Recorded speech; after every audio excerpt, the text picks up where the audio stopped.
Good morning, students. In our previous video, we have studied about speed, uniform and non-uniform motion. Today in this video, we are going to start the next topic, and the topic is graphical representation of motion. How we will represent motion in a graph. The first graph we will study, that is distance time graph for uniform speed, because two type of speed we have studied, uniform and non-uniform.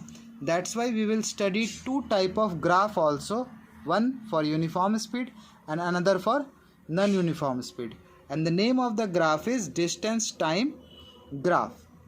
As we have studied for uniform speed, what we have studied for uniform speed, we have studied that is equal distance traveled in equal interval of time.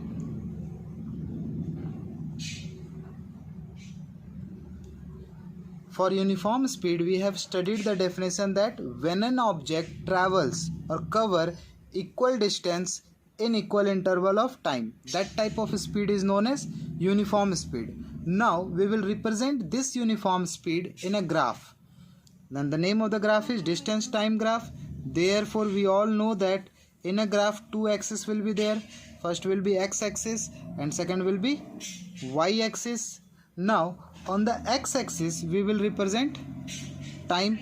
In the x-axis we will represent time, and in the y-axis we will represent distance. In y-axis we will represent distance. Now for a uniform speed, if a body is traveling with an equal speed, the graph will be a straight line like this. The graph will be a straight line. This is the graph for uniform speed.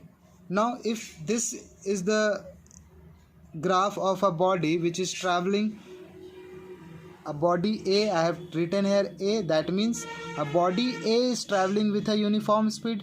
Suppose B is another body which is traveling with another uniform speed. This will be the graph of B. It will be a slope. This is for uniform speed.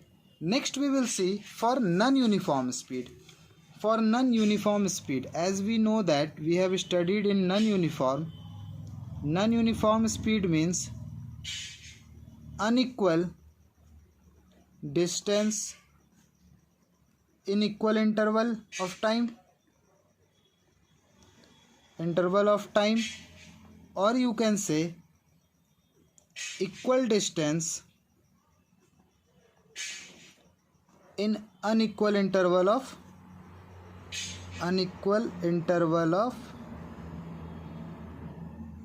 time. It means that anything can be unequal, either distance it should be unequal or time. Any of these two quantity can be unequal. That type of speed will be called as uniform speed. Let us see the distance time graph for uniform speed. Again two axes will be there. One will be x-axis, another will be y-axis. And for the distance time graph for a non-uniform speed, the graph will be a curve. This is the graph for non-uniform speed. If a body is traveling with non-uniform speed, the graph will be represented like this. Again same, time will be represented in x-axis and distance will be represented in y-axis. Distance will be represented in y-axis. These are the two graphs which we are going to study for uniform motion, for non-uniform motion. Next topic we are going to learn about weight. Next topic is mass. Now let us define mass. The definition of mass says mass of a body is the quantity of matter, or you can say material, contained in it. The definition says that mass of a body any body is having whatever mass, that will be defined as mass of a body is the quantity, the value of matter or material contained in it. Suppose this is a pen. This pen will be having some mass. The quantity of matter, this plastic has been used as a matter, the quantity of matter which is being used for this pen, that quantity will be called as mass. As mass is a scalar quantity, because mass has only value, it has no direction, that's why mass will be as a scalar quantity. Unit of mass is gram, kilogram, the smaller unit gram, kilogram, bigger than gram, then quintal, ton. These are the unit of mass, and the SI unit of mass is kilogram, that is kg.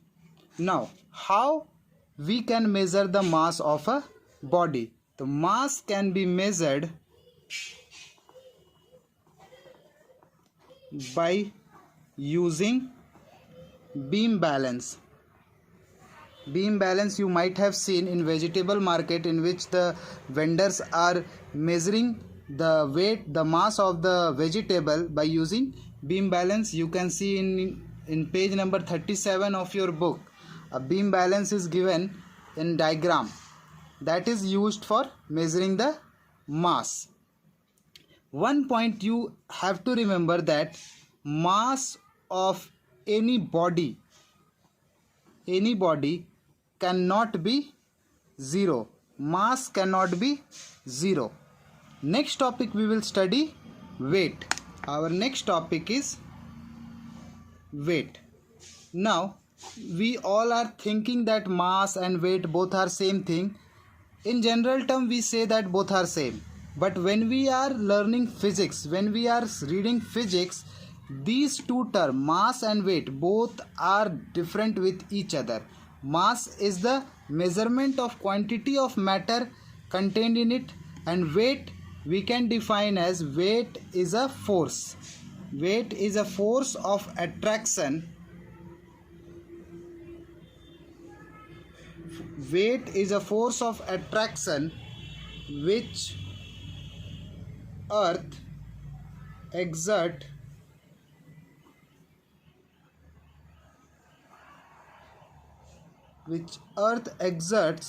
to attract a body towards its surface.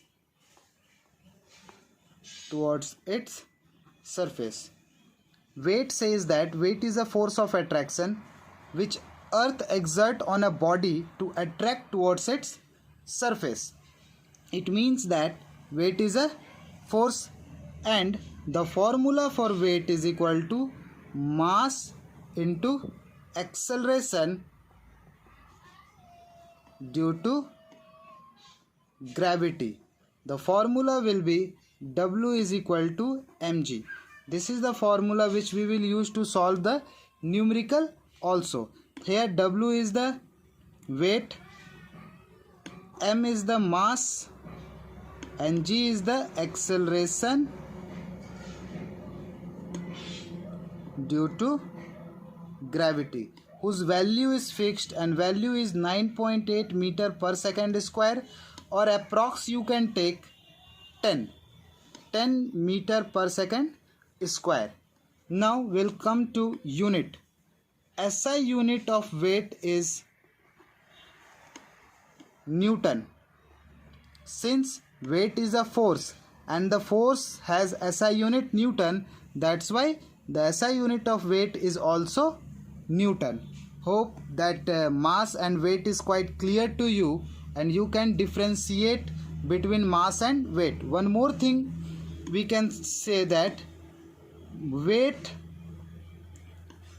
of a body can change. The value of weight of a body can change according to the condition, according to the gravity. whenever if the gravity is less, the weight will be less.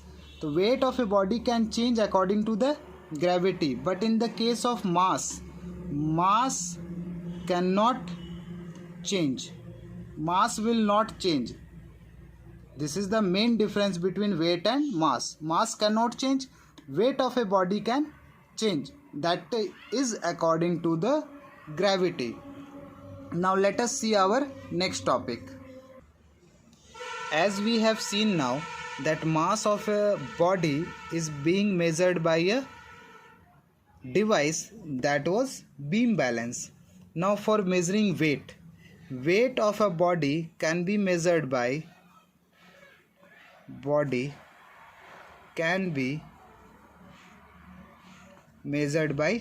spring balance. That beam balance was the device which will measure mass, and spring balance is an instrument which will measure the weight of a body. That means it can measure the force with which earth exerts the body towards its center. The diagram of this spring balance you can see in page number 38 of your book. A diagram is given there. It will show you that what spring balance is and how the spring balance looks. Now if we define spring balance, so we can say it is a device which is used for measuring the weight of a body. Spring balance is a device which is used for measuring the weight of a body. There are certain principles on which spring balance works. Next topic is principle of spring balance. There are certain principles in which spring balance works. First principle is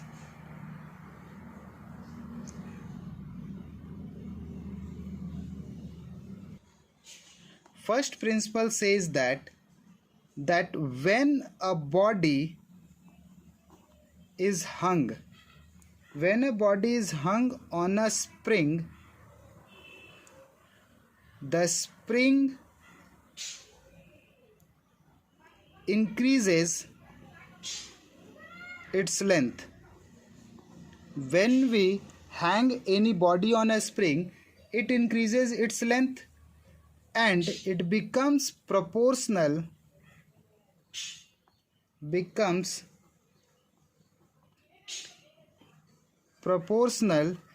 to weight.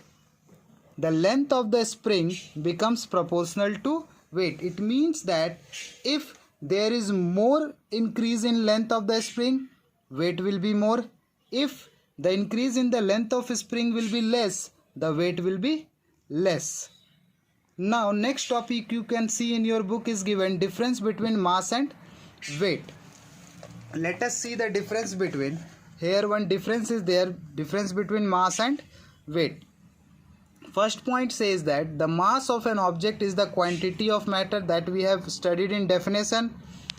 This one is also the definition. The weight of an object is the force with which it attacks towards the center of the earth. SI unit of mass is kg, SI unit of weight is Newton. This is the difference between mass and weight. In this video, this chapter is being completed. Now in the next video, I will provide you the question and answer and discuss the question and answer of this chapter.